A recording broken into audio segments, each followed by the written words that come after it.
Like when I was in the hospital, like I didn't think, like, I knew that people care for me, but I didn't think they would like come see me because they don't know me. Like they just know me for like a few months.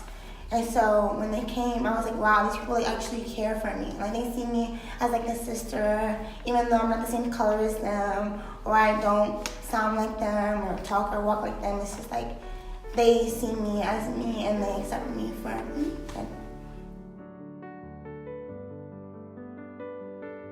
So I was walking to my room. It was me and Emma. So we were here hanging, and we were just doing homework and singing and just chilling.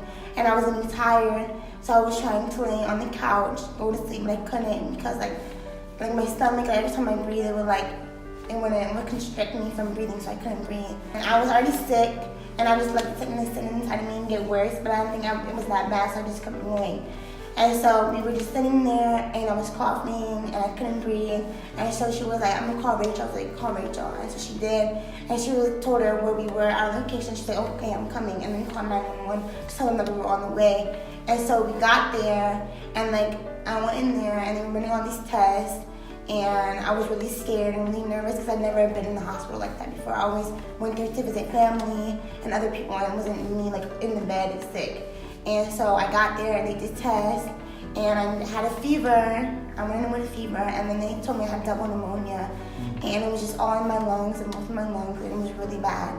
And I was dehydrated. People were there, like people came in from the center, like Rachel was there, everybody was there, and then they called Emma and Rachel called Brandon, and I think Annie was here too, and they called them and they told them where I was in the hospital, and so they came and visited and they called everybody, and everybody came, and I started crying, and then Emily was like, what's going through your head right now? I was like, I just don't want to die.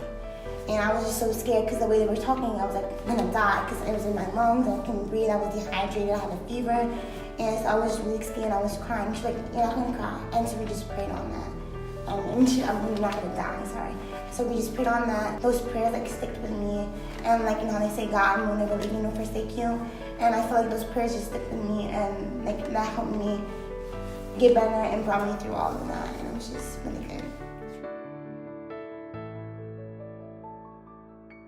I always grown like a lot. Like, so I always believed in God, and I always knew of Him, but I didn't know like what He's been doing in my life and how that been affecting me. And then, so like when I got here, I was like, wow, it's just like so real. Like, how can you deny it? How can you deny that God is here and He's working?